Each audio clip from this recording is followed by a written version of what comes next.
Pass the nice box around. Oh yeah. It's just they're black and crucial. I've got cake. Anyone want cake? It's a long life. Good. Would you like a piece of cake? No, thank you. No. Thank you very much. Actually, I'm allergic to gluten, so that's. Oh, yeah. Okay. Nice That's excuse. I'll let you off this time. I'm gonna Right. make a piece myself. Do you want? No, thank you. You have any Oh, cake? look at the view. I brought a whole. Am I speaking through that? I guess I'll Hello, have to hello. nick a Yeah, bit. it works. You better put that. Can you okay? You better put this for the back to get you get a lot of boxes. Do you have any piece of cake? Not this. I'm trying to be good this week. One sec. Okay. Cake anyone? Then what? I thought it was so late. It's only 8:03. Yeah, Yeah, it is on this. Nobody went to go to the awful one. Yes, 6 people. Chaim Hommel, Salam Meissner, Andrew Neumann, I don't have to get that one. Do you Benny, want me to do it? Peter What, Stern, and No, one more, what? Jonathan. Oh, this? Can you hear me? Taken by the. I'll try it. Try it. That's it. Let me head down there.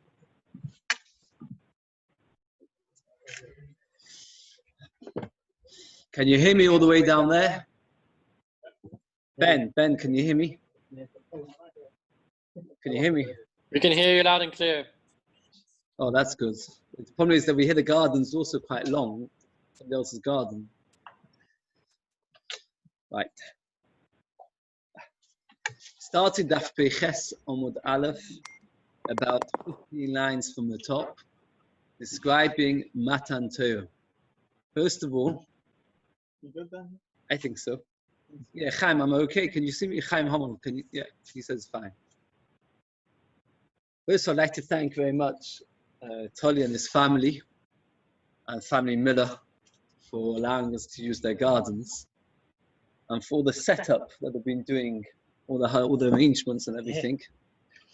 I think it's a tremendous Kiddush Hashem that we look for ways to be able to join together to learn. Everybody has all their different tildes, and over here now we have even more complications. Cannot imagine what a big Kiddush Hashem it makes in Shemayim, in this world. When somebody makes an effort, Pasuk in Shashim often talks about Hayesheves Baganim Chaverim Makshivim Lekoilech. And the Medrash often says, what's Ganim? Ganim means the gardens. What are the gardens? And the Medrash says gardens refer to the Beis HaMedrash. Well, the Medrash says that the garden is always beautiful. The Beis HaMedrash is a beautiful place to be in. Over here, literally, we're being in the garden of the Beis HaMedrash. Ben, what are you going on Zoom as well? Because you can't hear me? Tomorrow we'll have a better speaker. So. Thanks. Is this the loudest it's on? Put the mic lower, not louder. Sorry. It's fine. It's breaking that, by the way. Yeah, no, it's the whole thing. We'll have a better solution for Right, okay. tomorrow. Put it better? lower. I think that, I don't know. I can't. It's fast. Put the volume on that. No, that's lower. Yeah, I the don't know how way. you speak. I don't know how you speak into it. Okay. Maybe I should hold it. No. Yeah, maybe. Okay. Better? I hope you can hear me. We're starting Peches Omud Aleph. Can you get that to go further? No. No, that's the furthest thing. Yeah, I No. probably can actually. Let's just see. Put the speaker further. No, Why I'm don't gonna you get Ben get to there's a join- way of getting it onto Bluetooth. To Get get it onto Ben. Bluetooth. Get Ben to join the Zoom session for that. Just put that there. Now I'm Get gonna Ben make to this connect. Bluetooth. I'm gonna put this there. And get The Ben. speaker there. No, get Ben to connect. Cool. You'll have like a back. He's delay. Give me one second. Let's try this. Maybe you should sit in the middle. Maybe you should sit in the middle. So the middle. Maybe Where No, would but I then sit? It's hard with this. Yeah. Where would I thought of sit? that in I the sit middle. on the stairs. Originally, I on did that that in the wall. middle. No, but then it was like it's quite good. It didn't.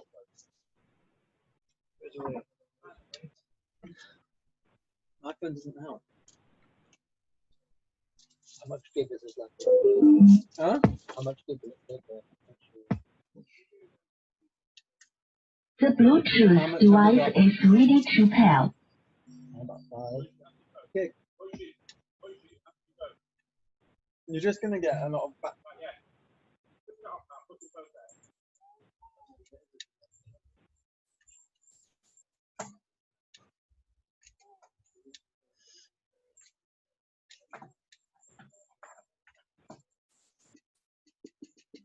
Hello?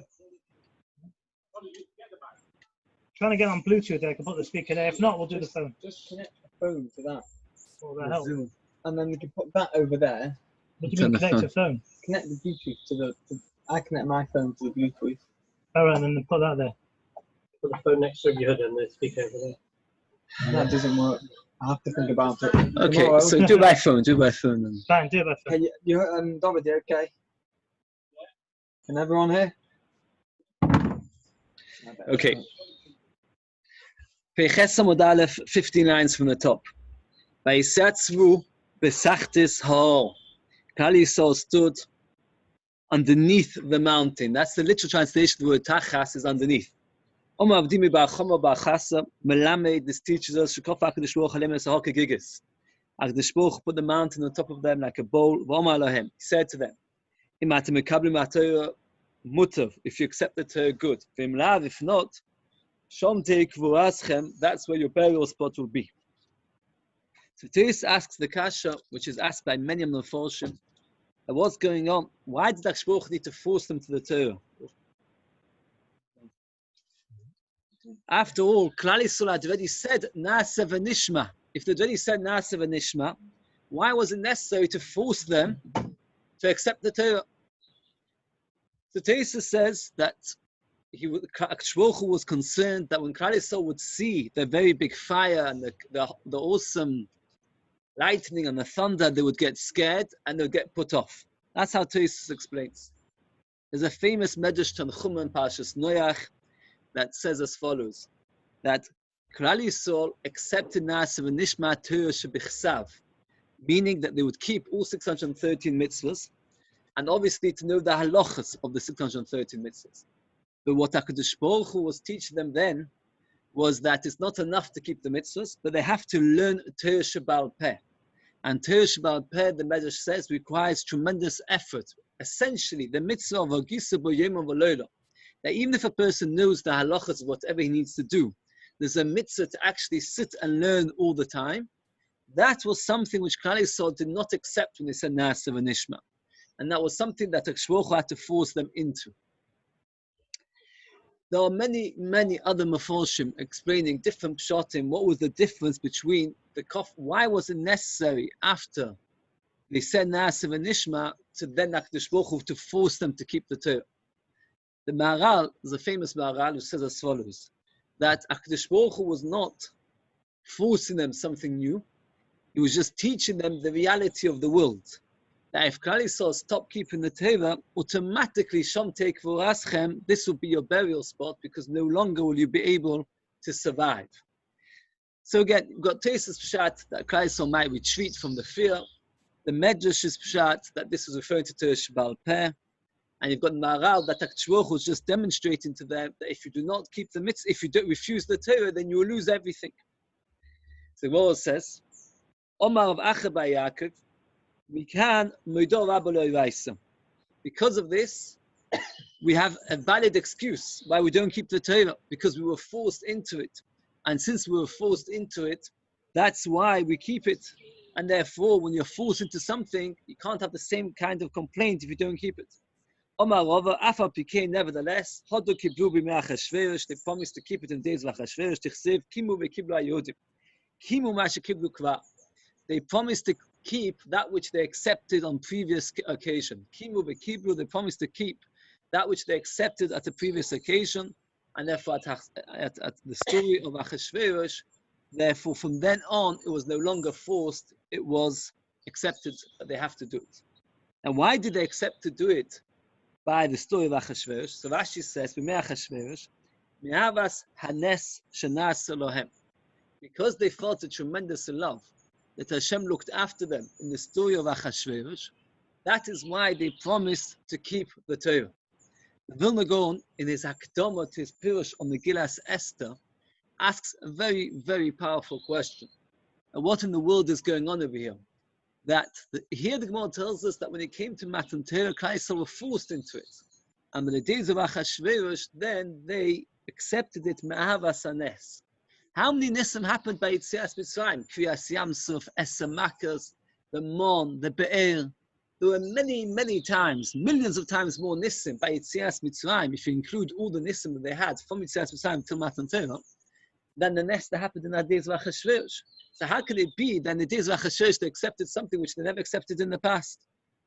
And the Gaon says a very interesting yesod, and he says that all those nisim that happened were at a time when Klal Yisrael was demonstrating his power, and he was choosing Klal Yisrael to be his chosen nation. Therefore, it made sense that he should show everybody, I'm in charge, I'm the king, and therefore I can do whatever I want, and Klal Yisrael is my chosen nation, I'm going to look after them. But the story of Purim happened when Klal Yisrael were just kicked out of the Beis HaMikdash in Golus.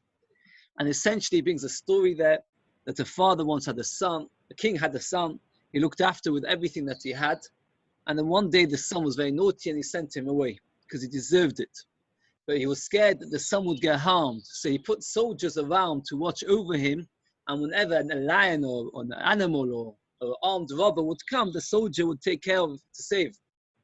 Says the Gaon, that story proves the father's love much greater. When is the proof of a love? Is only when, according to the strict letter of the law, they do not deserve to be saved. Then, if the father still protects, that shows love.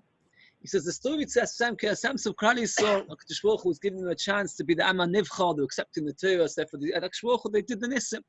But the story of Achashverosh was at a time when Klal Yisrael deserved, he says, not to be saved. And Afar Pekin Hashem saved them.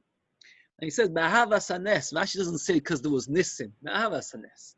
It proved that HaKadosh Baruch Hu loves us even at a time when we deserve to be punished. Hashem saves us. That proves much greater the love of Hashem. And that's why they accepted it again. So that's the end of that topic. The HaKadosh Baruch Hu promised them. The HaKadosh Baruch Hu forced them into it. And they accepted it again. There is in Tamei Minogim, very briefly, not everybody, a lot of people have cheesecake on Shavuos.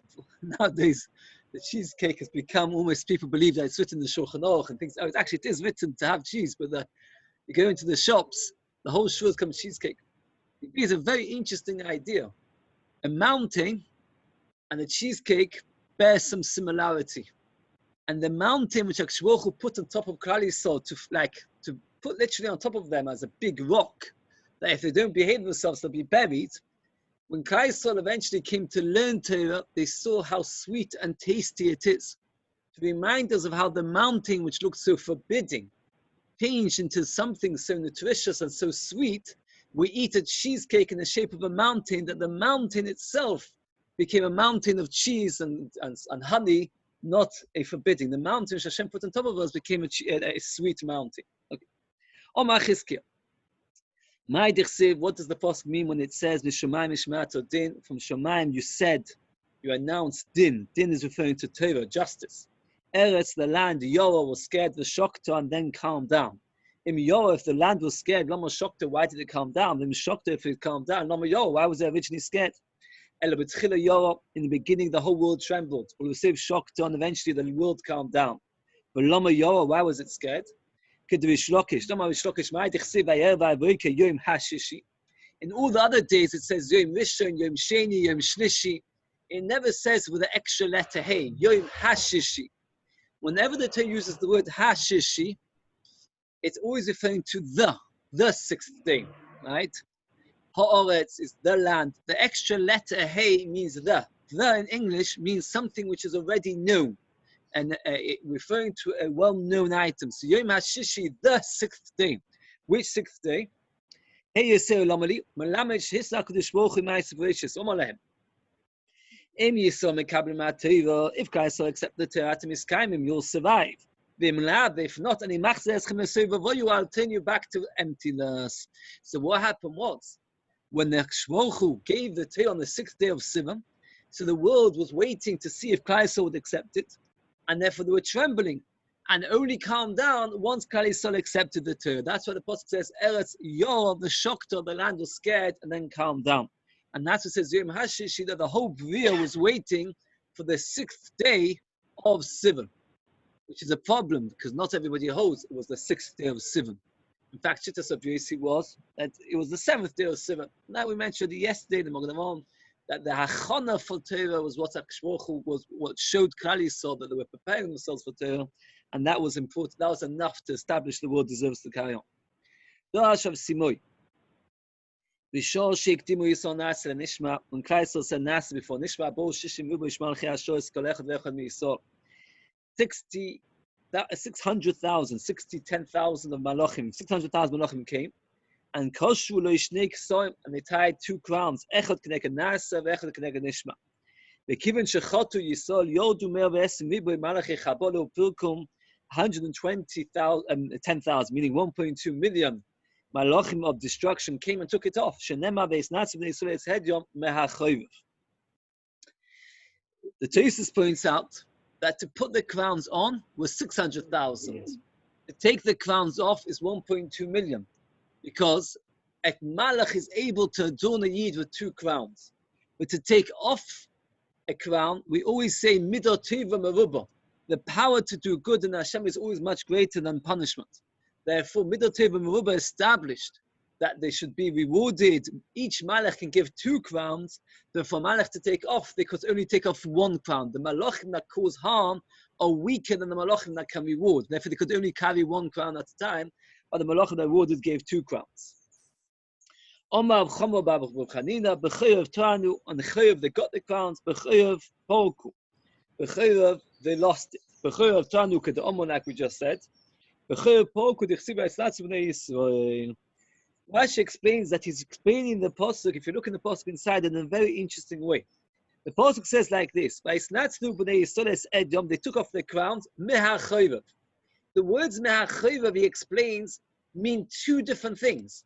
They took off the crowns which they received mehachoyvav in the mountain of Choyvav. By Snatznu b'nei Yisrael Edom, they took off the crowns mehachoyvav in hachoyvav. The pasuk is saying 2 separate things. You have to read hachoyvav twice. They got the crowns me'acherev, and then they took them off me'acherev. Sometimes Rashi says this, that what happens is you could have a pasuk, where we read 2-3 words in the pasuk as back and forth, meaning, by Saturday, so the crowns they got from me'acherev, and they took it off in hacherev. Omar B'Yechanan, the Kulon Zocha Moshe. Moshe was zeichet to all of them, but not Lon, and he took them. The Somich Lei, Moshe Yikach Es Oil, and Moshe took the tent. So here the Meforsh have a couple of explanations. Where do we see that? One explanation is, oil can mean the shine. Behiloi neiroi al roishi. When Hashem shines His candle on my head, oil can mean a shine. So therefore, Moshe Yikach Es Oil, Moshe took all the glory, and that's why his face shone, because he had 1.2 million crowns on his head. From there he got that beautiful shine that his face shone. Alternatively, since the Torah says immediately after them losing their crowns, Moshe Yikach, Moshe took, again, we read it, Moshe Yikach, Moshe took the crowns, and then Moshe Yikach Es Oil, and he took the tent. Really, it's nothing to do with the fact that oil means light. It's a separate Nekuda. It means either Moshe Yikach Es Oil, Moshe took the tent, his own tent, but since it says Moshe took, shortly after it talks about Klal Yisrael losing, so therefore we learn that Moshe Rabbeinu took the crowns, or Moshe Yikach Es Oil, oil meaning the shine. Omar Ishlokish, Oslak the Shvochulach Ziononu. Hashem will give us back the crown. Shenema Oftuya Hashem Yeshuvun Uboitzion Bevinov Simchas Olam Al Roisham. The joy of world is on the head. Simchas Shema Olam Al Roisham. The joy which always came from previously is on the heads. Oh, what will happen to Moshe Rabbeinu? Will Moshe Rabbeinu lose his shine? The answer is not.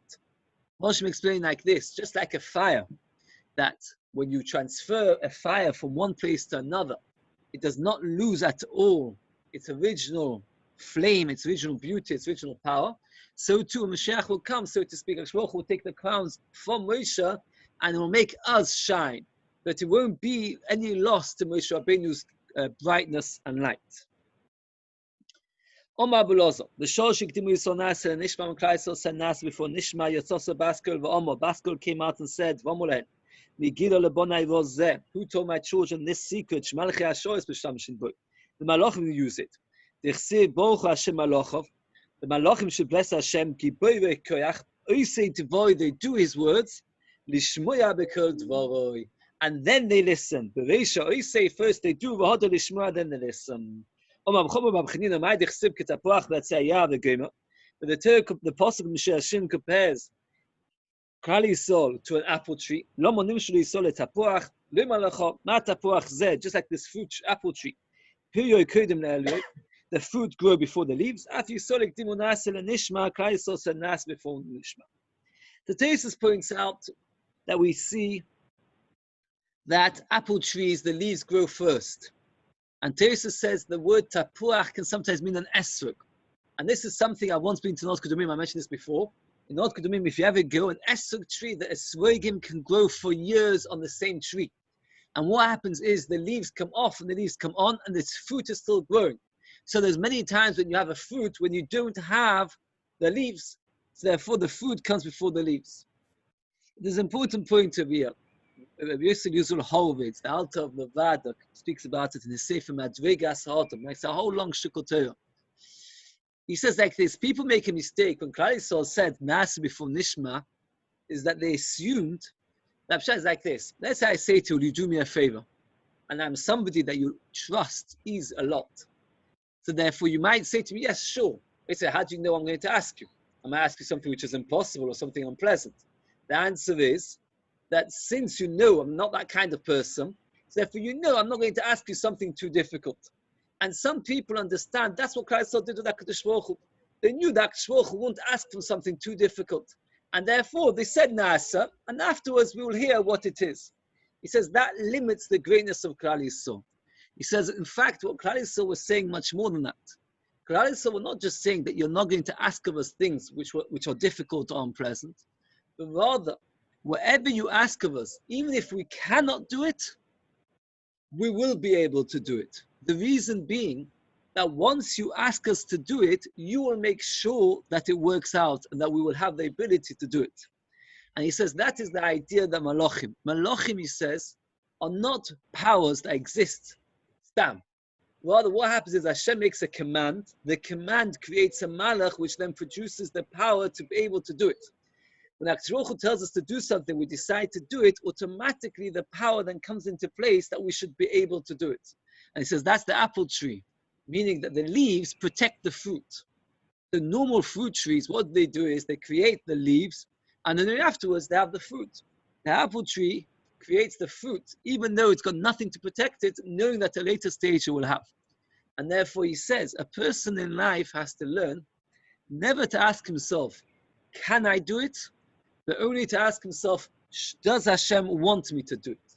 Because if Hashem wants me to do it, then I will be able to do it regardless of whether I think I can or I can't. He says that is the secret of Na'aseh v'Nishma. The secret is not that HaKadosh Baruch Hu won't ask me for things that I cannot do. On the contrary, Hashem asks for very difficult things. The secret is that if Hashem tells me to do it, I will be able to do it. This is the Sefer Madrigas Adam in Mamel Beis. There's a very nice Sefer Kutnos HaMusa, and he brings there many, many stories of the Alter of Nevada. He lived by this rule. I never ask Hashem, can I do it? I only ask Hashem, is this what Hashem wants me to do? He has stories where he would send bochrim across to other countries at a time where you had to have a valid passport and everything else. And he would tell them, just go. And sometimes they would take out like a chivas al-bavas, and they would say, this is my passport. And what would happen is, the border officials would be very impressed that he's got this like 200-page passport and let them go. And he's got many other stories, hundreds of stories. But the Alter Nevada made a whole system. He set up more than 40 yeshivas out of Nevada, right? Right through Ukraine, Poland, and Russia. He set up many yeshivas. Unfortunately, many of them were but all on this principle that if HaKadosh Baruch Hu wants me to do this, I'll manage. Afterwards, I consider how to do it. Okay. Ahu Mina. Can you hear me there at the back? Yeah, you can still hear me? Oh, very good. Okay. Ahu Mina, there was this Apicurus, the Chazal of Rava, he saw Rava command Bishmata. He was learning a Gemara of Yosvat, Spose, Diode, Tuse, Karo. He had his fingers underneath his leg, the Komad Spuru, and he was squeezing his fingers and he was bleeding. The Komavnet Spose Damo, and blood was flowing from his fingers. Omale Amo Pesiza, you hasty people, the Kadbisu Pumaichul Udnaichu. That you said something, you made your mouth come before your ears. Akati bepechazusaichu kaimisu. You're still too hasty. the beginning you should have listened, if you can, if you can, then do it. If you can't do it, you made a mistake. You shouldn't have said Nasiv and Ishma. You should have first found out, can you do it? And then afterwards, see if you can do it. He said to him, on top of the chesed base, we go with Tmimus. We trust and we know that Hashem will do what we need. It says about us, the faithfulness of those who are straight will lead them.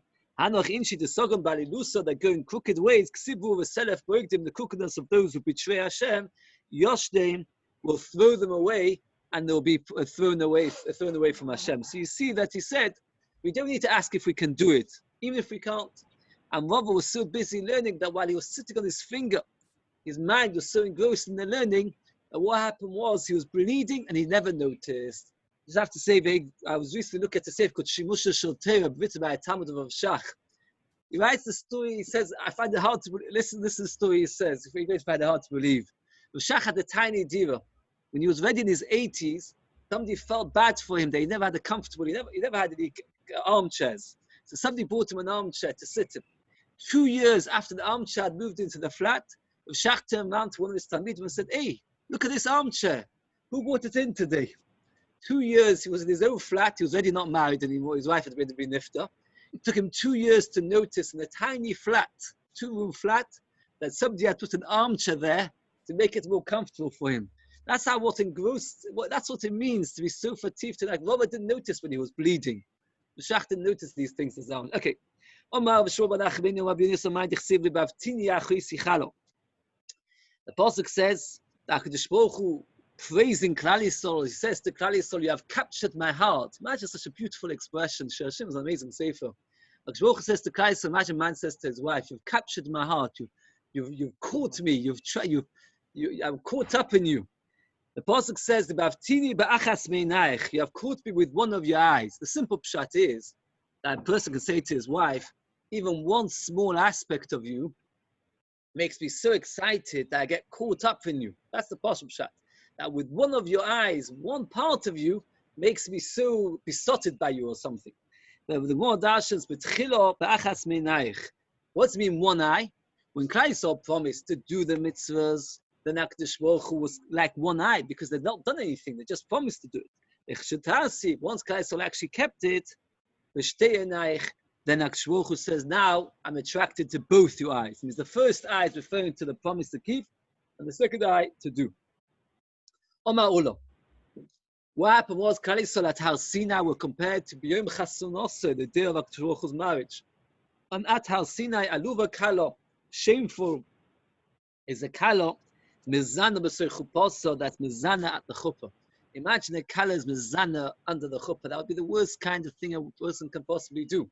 And that is what Klal Yisrael did. At Har Sinai, they were Mizana, and they went after the Egon. Says the Gemara, Omar Moi brought about Shmuel, Moi, the son of the daughter of Shmuel. The reason he was called this complicated Yichus, the son of the daughter of Shmuel, was the daughter of Shmuel was taken by force by a goy called Issa Gior, and he married her by force, and she became expecting, and she had a son called Rav Moi. Eventually, the father, who was a goy, was Megaya, but because of the fact that he wasn't meyuchas to him, because he was not born to him when he was Jewish, so therefore he's always meyuchas to the grandfather, the son of the daughter of Shmuel. And as I mentioned before, it's an amazing thing that a child born for such a union, a non-Jewish person, raping a Jewish woman, and you see that his son ended up being one of the greatest Samoyim. Anyway, he said, Maikro, what's the pasuk that tells us this idea? While the king was still at his feast, the pasuk says that while the king was at his feast, we gave off our smell, meaning that we showed our true colors, how bad we are at the Chasna feast. Hashem still loves us. The pasuk then, Hashem is describing the terrible affairs Klal Yisrael did, that at the chuppah, at the feast, Klal Yisrael gave off a bad smell. And what does it say? Nirdi nosan lecha, gave a smell. It should have said hisviach, which is the normal word to be used as a bad smell. It gave off a bad smell. Instead, it says nosan lecha. The word nosan can actually be interpreted for the good, can be interpreted for the bad. It can be interpreted for the good, it gave off a positive smell, or nosan meicha gave off a bad smell. The pasuk specifically uses a word which is ambiguous, which doesn't say in such a negative way, because it wants to show that HaKadosh Baruch Hu still loves us, and therefore instead of talking about how bad we are, it just says nosan meicha, you gave a smell, without saying what the bad smell is.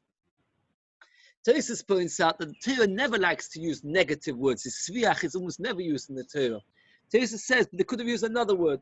It could have used orav veichoy or ozav veichoy. Why it says nosan veichoy? Nosan veichoy is not just mashma ambiguous. Nosan veichoy can even be translated for the good, only for the good. It gave off a good smell. So the Torah using such an expression teaches us that indeed that HaKadosh Baruch Hu still loves us. Now, since we mentioned the word aluvo, which means shameful, the Gemara uses and brings another brisa that uses the similar kind of expression. Aluvin veinom oiluvin. Those who get embarrassed by others but do not embarrass back. Shemin cherposon veinom meshivin. But they do not reply when they hear their disgrace. They do with joy and are happy with Yisurim. They'll be as bright as the sun. When the Mashiach will come, their brightness will spread like the sun. The Malshor says that this price is telling us 3 levels of a person. The first one is Aluvim Veinam Oluvim. Somebody that other people disgrace, that he never disgraces anybody else. Shemin Cherposong, Veinam Meshivin is even a higher level. That while they're hearing their disgrace, instead of steching back, they do not reply. Instead, they keep quiet. The highest level is that Oisin Ma'avo. Not only they do not reply, not only do they close their lips, but they actually get joy. Why would they get joy? Because they know that this is HaKadosh Baruch Hu wanted it to happen, and this will be a kapara for the Aveos. So therefore, they are happy that this is an opportunity that HaKadosh Baruch Hu should get rid of some of the Aveos. So there's 3 levels. Those who get embarrassed but don't cause embarrassment. Those who, the people that embarrass them, they say nothing back, and they're even happy about it, they will be like the sun. It's important to be aware that in Hilchos Nekama, revenge, there are 2 very big colors which people should be aware of. One is, there's no Issur Nekama, according to many Rishonim, when you are at the time of anger. That means if somebody hits you, you're allowed to hit him back. The reason being that you're not mechuyev to be like like a stone that doesn't turn over. A person is allowed to hit back at the time, the Rishonim say, b'shas chamimus, at the time of heat. The Issur Nekama is at a later stage, when the person has already gone past it, and now he brings up the memory to revenge. That's the Issur Nekama. Furthermore, the Rishonim, many Rishonim hold that the Issur Nekama is only when it comes to financial things. Like Rashi says, lend me your hammer, and you say no. And the next day you say to me, lend me your spade, and I say no. That is referring to financial issues. I want to borrow. But regarding words of embarrassment, according to many Rishonim, there is no Issur Nekama. I'm just telling us, it should be aware, there's a big shaylas in Hilchos Nekama, there's a lot of lomdus in it. But those 2 colors are brought down in the Rishonim. It comes out that somebody who actually shtechs you, you've got 2 reasons you're allowed to shtech him back. One is, it's b'shas chamimus, and one is because it's not financial. But the Rishonim always come up with this Gemara, and they say that if you do not, then that shows a gadlus and a tzidkus. And Chaim Kanievsky writes, interestingly enough, brought down in Olin Shabeach, that a person who doesn't, he should be aware that he has a koyach then that his tefillah should be accepted. So therefore, a person should be aware that even though api, the halacha, the letter of the law, if somebody says to you a nasty thing, you're allowed to respond immediately, according to the letter of the law. But the Gemara here tells us, obviously, that it's greater not to. And even more than that, it is an opportunity to daven for whatever you want. In Kod Chaim Kanievsky, you'll get it. And on Olinu Shabeach, he brings many, many stories, if you go through it, where he goes through stories of people that actually, these mamish happened as is, where people embarrassed them and they did not reply, and they got their tefillahs answered.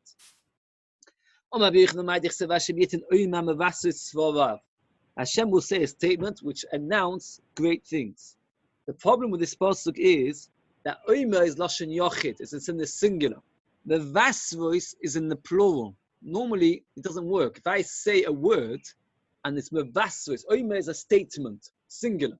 Mevas voice, which then announce in the plural, that doesn't work. It's a contradiction, or we talk about singular plural. Says the Gemara, called Dibur v'Dibur she'otzim pi'agvur nechlak l'shivim noshonos got split into 70 languages. And therefore, that's why it says, Yitin Oime, or say a word, and a vasu svorav that spread many languages. Hashem's word is like a hammer splitting a stone. Just like this hammer, nechlak the kamanitzotzes, it splits the stones into many pieces. Every word got split up into 70 languages. He's not arguing, he's just bringing another Mekoy, another source to exactly the same idea. There's a very long tesis over here.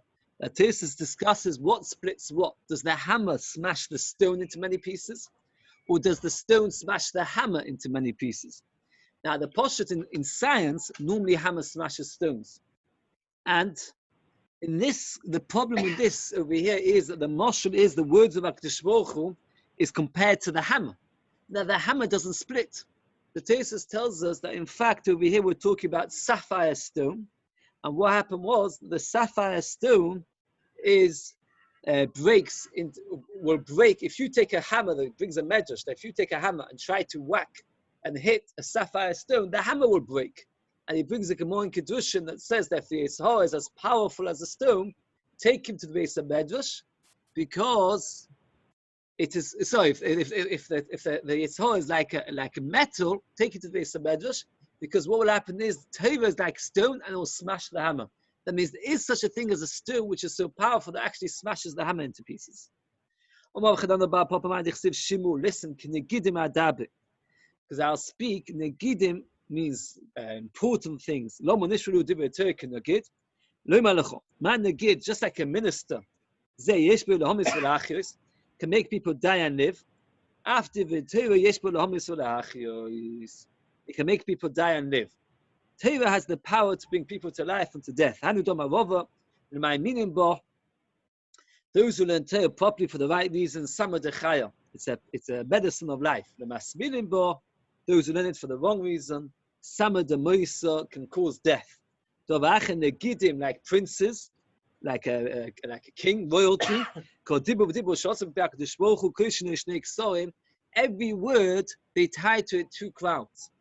One of the nisim that happened by Matan Torah was that they were able to see the words. Normally when you talk, you could only hear words. But by Matan Torah, they could actually see the words.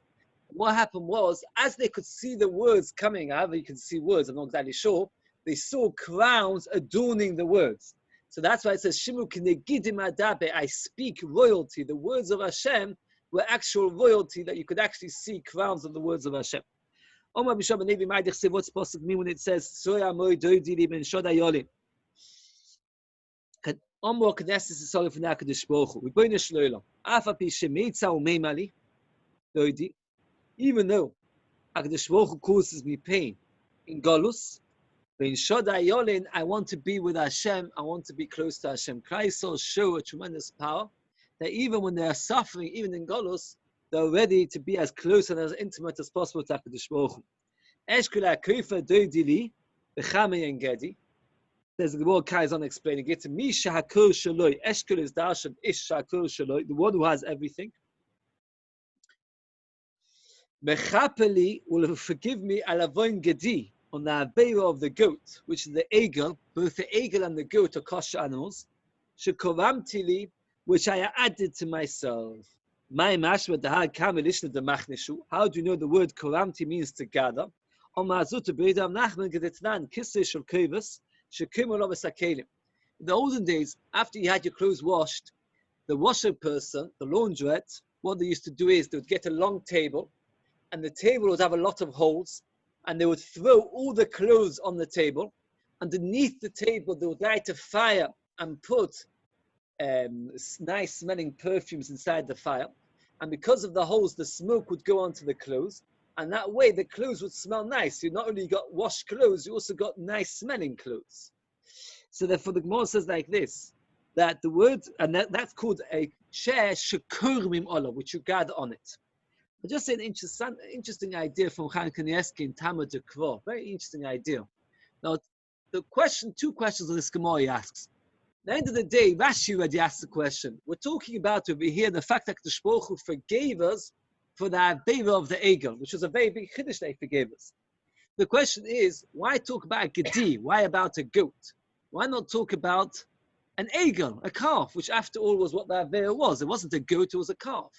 And also, Karamtili means I gathered, meaning I had a lot of them. The truth of the matter is they only made one Egel. And he says an interesting idea, that when Klal Yisrael came out to Mitzrayim, the Malachim said to HaKadosh Baruch Hu, why are you saving Klal Yisrael? So what did HaKadosh Baruch Hu reply? That you can't compare the Avodah Zarah of Klal Yisrael, because after all, they were forced to it in Mitzrayim. They never really wanted to do it. Now, what was the Avodah Zarah in Mitzrayim? It was a Gedi. It was a goat, it was a young sheep. Gedi actually means a young sheep or young goat. Rashi says in a few places. That's why you have to say Gediism. Because if you didn't say Gediism, you would say Gedi would just be a set. So what happened was, in Mitzrayim, they did a lot of Avodah of Gedi. When they did the Egel, then the Taina on the Klal Yisrael for all the Avodah Zarah they did in Mitzrayim came back. Because by doing the Egel, they showed that the Avodah Zarah they did in Mitzrayim wasn't forced. Because you see, the second they couldn't do it another Avodah Zarah. So that's why it answers the word Gedi, because it's referred to the Avodah Zarah of Mitzrayim as well. And that also answers Shkoram Tili, which I gathered. Because this Avera of the Egel made that all the Averas that they did in Mitzrayim were now being brought back into play.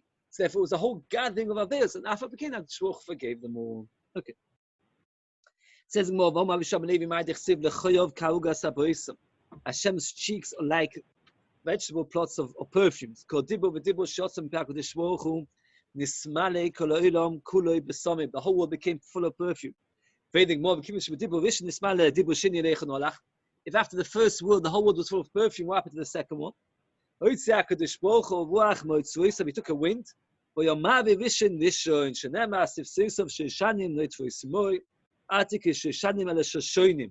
That when Shoshonim means to turn, to repeat. That means what happened was, every word that Baruch Hu said, the whole world became full of perfume.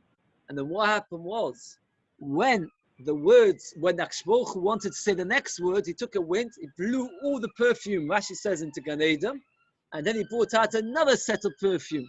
This just to dramatize. These are the Gemaras we should have really learned before Shavuos. It's important for us to be aware the Chashivus of Mamad Hasina, how special it was.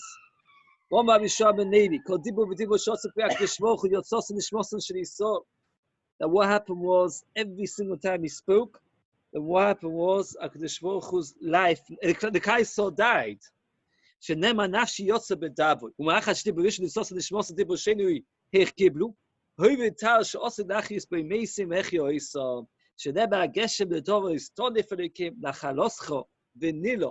The nation which is exhausted, you established, you re-established. That means they went through, again and again, through death and Chias HaMeisim, right through Asar Sadibrus. And therefore, it gives us an amazing idea of how much power there was in Asar Sadibrus. Everybody had to go through Chias HaMeisim.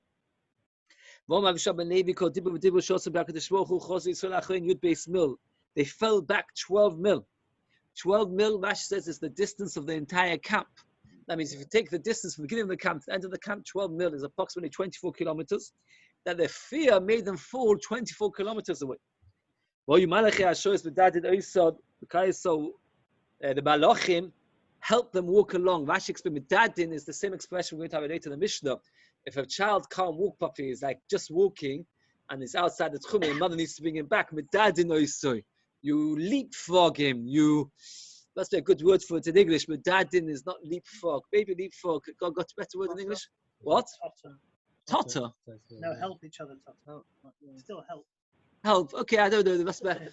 Medadin is to help walk, like you lift and help the child move along. And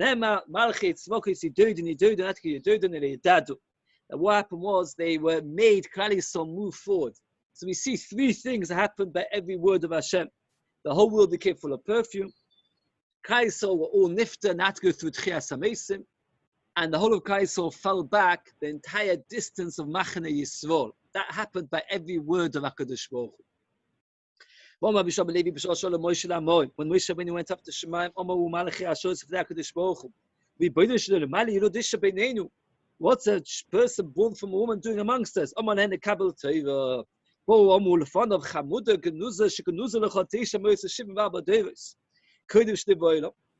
happened was, HaKadosh originally planned that the Torah should only be given after 1,000 generations. Why? That the world should prepare itself for Torah. And that's what the Torah says. The Apostle says, Dovo tzivo le'elef dor. Hashem commanded something that should happen for 1,000 generations. That means for 1,000 generations we have to prepare for Torah. But what happened was, HaKadosh saw that the world wouldn't cope. For 1,000 generations without Torah, the world would descend into absolute mayhem. So what happened was, Hashem brought the Torah after 26 generations. If you count from Adam Rishon to Moshe Rabbeinu, there are 26 generations. And the 974 generations, which was spare, which was supposed to be before, he, like, so to speak, squashed them before the world and made sure, like, to process them before the world. So this was a treasure which 974 generations had to, like, never managed to get. It was hidden for 974 generations. Before the world was created. You want to give it to a human being. What is a person that you consider him important? Human beings are useless. You should give your glory in Shomayim. You shouldn't give the Torah to this world. Replied to them, they might burn me with a fire in the mouth. I hold on to the kiss I covered and replied to them. Parshas Olav Anonoi. Parshas, and the more explains, Parshas is like Rosh Tevis. And his cloud. So Parshas is Rosh Tevis, Pirush, Shakai, Ziv, Shchinosoi. V'anonoi Olav. HaKadosh who protected him by spreading over him his light and his cloud, that way Moshe Rabbeinu should be able to reply. What does it say inside it? Did you add a term? Did you go down to Mitzrayim? The power is another term. Why should you deserve Torah?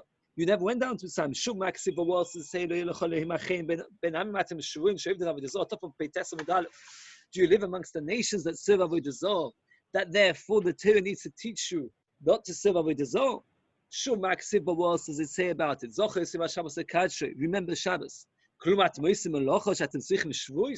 you do ever work that you need to rest in Shabbos? You mustn't swear in Hashem's name in vain.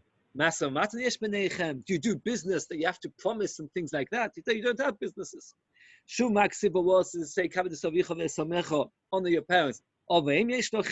Do you even have parents that you should do kibbutz avim? Kina yesh benechem, do you have kina? Yetzirah yesh benechem, do you have jealousy? So look at top of Rashi. Kina yesh benechem, shatem boim ali yado ali deritzicha. And Moshe Rabbeinu said to the Malachim, you do not have jealousy. Mesilas Yesharim in his 11th parak talks about the fact that when Mashiach comes, Hashem will get rid of the midah of jealousy. And it's a fascinating thing. Now, of all the bad midas, it's a pasuk actually. V'so kinas Ephraim. It's an Haftarah of Parshas. Was it Miketz? So, that what happens is that HaKadosh Baruch Hu will take away the jealousy of Klal Yisrael when Mashiach comes. Why of all the midas is that one? And it's interesting, you see from this Rashi that jealousy is the most damaging in terms of destruction of the world, of what it can do. When Moshe Rabbeinu wanted to say to the Malachim, you don't kill people, what did he say? He didn't say to them that you've got no reason to kill. He said you don't have jealousy. If you don't have jealousy, of course you're not going to do harm to each other, etc. It's quite ma'ora how bad jealousy is and how much a person has to do to avoid it in every way possible. Miyad hoiduloi HaKadosh Baruch Hu. They admitted to him, HaKadosh Baruch Hu, that indeed he deserves it. It's that same parak, the end of the parak, it says, it doesn't say, put your glory in Shomayim. The Malachim realized that indeed the world deserved to have the Torah and not them.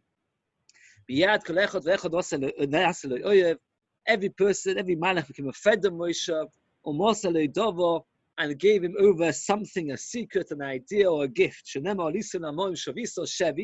You captured something, that's the Torah. You got presents be'odom. What's mean presents be'odom? Because they denigrated you, because they embarrassed you. The Malachim said to Moshe Rabbeinu, hey, you're just a human being. You think you deserve Torah.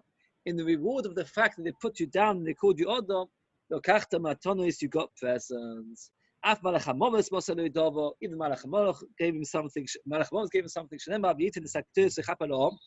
That after the story of Korach, what happened was Kaisel complained and there was a plague, and Moshe Rabbeinu told Aaron, make the Keteras go out and save the people. How did he know that? And the Apostle says, that it saved the people alive. How did he know? How did he know? So therefore, this is how he knew, because the Malach HaMolos taught him. One thing the Mashal says at the end is a very important point. This whole conversation between Moshe Rabbeinu and Malachim was very, very difficult to understand. There's a point the Mashal says is as follows: is that what Moshe Rabbeinu was teaching us is that the gadlus of Torah is not just the kedusha of Torah. The gadlus of Torah is to be able to make the mundane great. That means for Malachim to have Torah, it's no chiddush. The chiddush of Torah is that when a person goes to business, when he has parents, when he has people he's jealous of, that Torah has to direct how he behaves. And that is what Moshe Rabbeinu was demonstrating. That's the kerch of Torah. He says the Torah that makes a person who's dealing in business and struggling with all the other things, with kibbud avim and all the other things, and is able that Torah should direct him, that shows a greater greatness in Torah than the Torah that just advises malachim that don't have the physical world in their lives. So that's what Moshe Rabbeinu was trying to demonstrate. And it's a very, very important point, is that if a person, when he learns and he davens, he feels close to Hashem, but when he goes into business, he forgets completely about Torah, that he's actually, and that's the case, that the taka the Torah should be given to malachim, because they could do a much better job. It's only when a person is able to take the Torah and use it in the way he deals in business, the way he deals with his neighbors, the way he deals with other people, the way he deals with his parents and everything else, the way he deals with all his frustrations of this physical world, that shows that indeed he deserves Torah more than malachim, because malachim never had that. And that's a greater greatness of Torah.